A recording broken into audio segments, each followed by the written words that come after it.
So Canada just fell to Switzerland 1-0 in the women's friendly. What does it mean? Well, we're going to have to talk about it because I'm a little concerned. But guys, what does it mean is basically our match reactions. There's a lot of footy happening right now, internationally and here domestically in Canada. CPL playoffs are underway. NL playoffs are maybe getting going soon.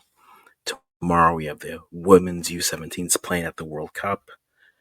And weekend footy as well. But today we're going to talk about this Canada versus Switzerland matchup because there's a lot of things that are just rushing into my head, but we'll try to talk about it. So again, we are the Africans. We do primarily Canadian African content. We will be the Africans and do both. So if you like Canadian and African football content, make sure you jump in here. Leave us a comment on what you thought about this game, especially as Canadian fans, because this game is worrisome for me. Um, But this is one of two friendlies. Canadian will be playing the Netherlands a little bit later in this window. And so that'll be an interesting matchup here. And there's so much into this game. But let's start with what happened. We found out Kayla Hunter wasn't available coming in, and that was fine. And so we started off with the lineup. And our lineup for this matchup is as follows. We had Kaylin Sharon net with Gabby Carl, Shalina Zadorsky, and Jada Rose. You had Emma Regan as your holding midfielder in front of those three center backs. Janine Becky, Julia Grosso, Jessie Fleming, and Jade Riviere. Then you had Olivia Smith along with Adrienne Leon up top. Now Switzerland wins this game. They score in about the 12th minute off a ball that's put in low. It's blocked. They get at the end of it, it's 1-0. And there's a lot of talking points here. I think you're looking at Canada. There's a couple things I think off the bat which I'm slightly concerned with. Um, Olivia Smith is certainly it's a little bit of a concern that this is another game we see her where she is not able to complete the full 90. Now, a little bit of this I think is her placement and her usage. And putting her in isolated situations against defenders is what you want for her game. Unfortunately, that leaves her susceptible, and when the whistle is swallowed, uh, the officiating isn't very good today. It was consistently bad, so by my definition, it was good. I guess it's you. Her in space may be it's a double edged sword. Where do you put her for her to be successful? I still think her more so middle in a 10 role is probably her best bet. But again, she's playing against grown women. This looks like a leg injury based off in that she came out in the 37th minute, replaced by Marielle Ledoux. But this game just felt very lifeless and just directionless. First half didn't look like we could really string much together. Um, Janine Sonis had one of those games where everything she did just went wrong. She had about four great chances in front of the net and two directly at the goalkeeper and then a few over. It was one of those everything you do just goes wrong. But I'm just a little worried. We watched this game and it starts not with this game. It actually starts with the USA game. And it's ironic because I had this conversation with someone today. The concern with the US game for me wasn't that we looked so lifeless. I mean, we couldn't do anything. It was this isn't an old side by any means, but the names against the US that were running through us and we're giving them energy and pushing their regulars, right? Michelle Cooper. I remember seeing her in 22 at the U20s. Alyssa Thompson. Every Thompson sister I feel like I've seen go through the ranks. Claire Hutton, another name that you saw play youth. These were players that are coming through and their energy was sparking that USWNT side. When we look at Canada, when we look at the matchup, Jay Rivera is a promising young player. Jada Rose is a promising young player. But in those dynamic spaces where you need someone to really push and create some dynamicness on the ball, but also creating the attacking third, it produced nothing today. And that's a little bit of a concern for me because we spent most of this year. Something I said this year at the beginning of the year was I'm not expecting to win every game this friend in the friendly windows because they have a rare opportunity where they can actually take a look and start to integrate players into this space. And my concern is injuries have played a role in this, don't get me wrong. But the concern is we're about to finish this window and go into our last window of the year. And it feels like a lot of what Canada is doing is putting a lot of their hopes onto Olivia Smith. Now, at every level, she has succeeded. But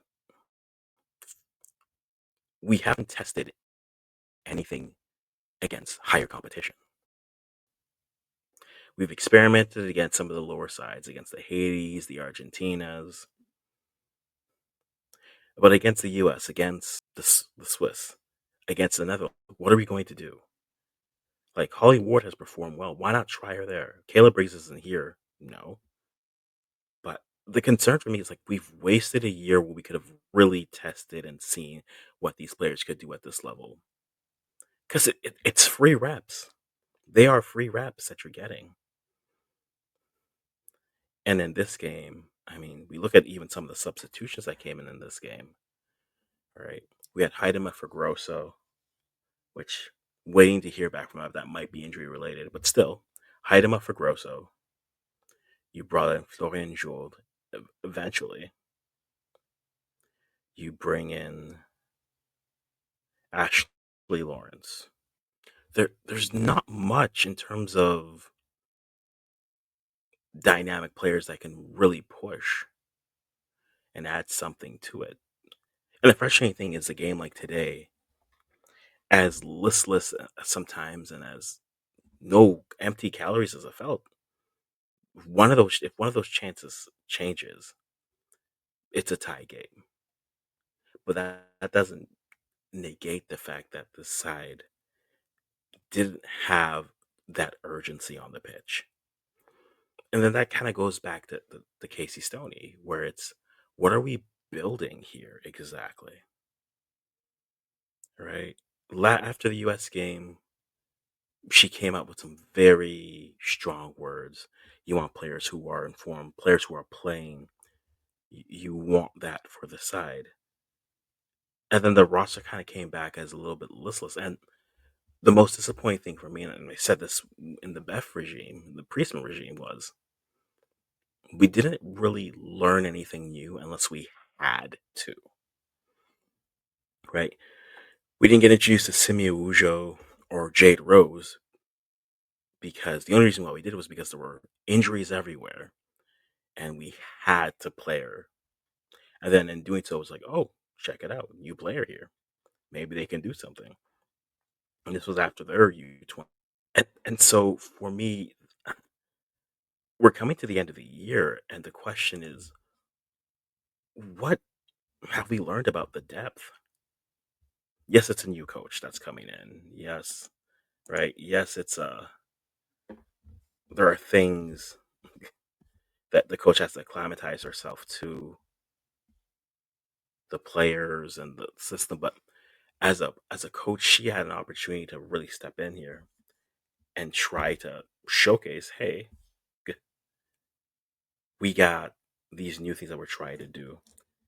It's also a little bit scary that if though Jesse Fleming is the captain of the team, The heartbeat of this team is Vanessa Gilles, right? It feels that way. And Jessie isn't a boisterous type of a player from watching her, but you need those moments. And even someone like Becky, excuse me, even someone like Janine Sonis, that was something you were looking for from them in an opportunity where they could step up and just showcase, hey, take this game by the collar and say, this is what it needs to be. We didn't really see that. And that's where it becomes a little bit of a concern. I'm not sure, even when we get to coaching, what this team is trying to be, right? And it's unfair to compare them to the men's side here. But Jesse March came in, and whether you like that identity or not, you know what the men's team is. When you look at the women's side, it's what are they trying to be exactly? And they right now, I always make comparisons on just different teams I see, but they seem like a side that a lot is going through. This isn't just a Christine Sinclair conversation. This is the group before. And again, this is not a old group, but there really needs to be a push. I would try to push as much as I could, right? Get as many new faces in this last window and get them in and send a message to your core. I would heck, I'd call all the NCAA players. I call as many NSL players, players on the fringes, and just say, "Hey, go in there, play with energy, and just go." Because the concern for me is this group. It takes so much for them to get going, and that there are levels. And I'm seeing around them generations who are starting to get their career going have a little bit more pep in their step, have a little bit more push. I won't go as far as to say I think they need to reset everything, but I'm entertaining the idea. I think there needs to be a bit of a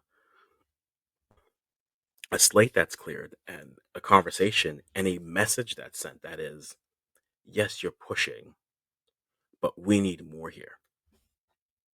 I've seen many people talk about maybe it's just they're complacent. Maybe there's no passion in what they're trying to do. I mean, an easy thing for me is what are they doing? Is you're trying to play a little bit more of an up tempo and trying to press a little bit better. Jordan Heidema is a good half. Jordan Heidema can be a good player, but dropping her that deep into the midfield when she should be pushing forward as your nine isn't helpful, right? If you're trying to push forward, that's where I'm wondering, like, what are we back in a world where the NWSL is rated, the WSL is rated, but the Italian league isn't? Like, these are players who could fit the system, but we're going to dock them based off where they're playing. We did this with Gabby Carl for 2 years. And so, all that to say, this Netherlands game that's coming up, I am very curious to see what they decide to do. Mainly because if they roll out the same thing, I I don't know. I'll then have questions about not only the coaching, but this group overall and whether or not they can do it. Ironically, um, to get that started a series about what a U20 or a U23 side might look like. We're working on the U25 or 25 plus as well, so that'll be coming out. It's probably in the next couple of weeks, but it's not like there's not talent there for Canada. Whether or not the coach rates it is always going to be a thing. Every coach has their favorites, but this group, I'm concerned because it just doesn't look like they are up for games. And if they don't have that drive, then we'll have more games like Switzerland. And maybe some of them will turn where, they can finish a little bit better and they look a little bit flat, but they get the result. But they don't seem like they're ready to go. And I'm a little bit concerned about that. But you guys let me know other things of note. We need to stop trying to make the Grosso Fleming midfield a thing. I would rather you drop in Ali Do into that midfield, drop in Olivia Smith when healthy into that midfield. Actually have a 6-8-10 for where that works. Um, I would rather you have two sitting midfielders in front of your center backs. If you're going to play a back three, then spread it out wisely and right. And I think we have to stop saying, well, they have a good scoring record for Canada. How are they playing right now? Because your form should matter and not this, it's not a lifetime achievement award type of a thing. And so pick players based off form, push them into the 11 and see what they can do. Because this is now two straight games they've had where they've not really been in them. Now, this one was a lot better with the chances created, but they can have starts like that against teams like that. A start like that against the Dutch, they'll get run through. But you guys let me know what you think. Am I being too harsh? Am I right? Do you have those same concerns? Or you think they're building and you can see what's going on? Because I don't quite see it. I would love to see further a Netherlands game. Um, put Evelyn Vienne up top. I would love to see Jourde play in the midfield. Oh, congratulations to Florian Jourde, who got her CANWNT debut today. Um, again, another young player who could start to contribute, who's playing in a good league. But hey, we'll have to wait and see. I would love to see Ward start, Jourde start. If Smith is healthy, give her a run in the second half and see what happens. But if not, put Ali Do, put them in the middle. If you're gonna play a 3-5-2, play a 3-5-2 with two holdings and a 10 up top. So you can defend a little bit better, but also you can push forward if you need so. And if that means Fleming has to sit back and be defensive, then make her sit back and be defensive, and push Ali Do up or push whoever you put in the 10 roll up. Because right now they've just not looked solid in the middle. And when you don't look solid in the middle, you're putting your center backs much more into exposed spaces.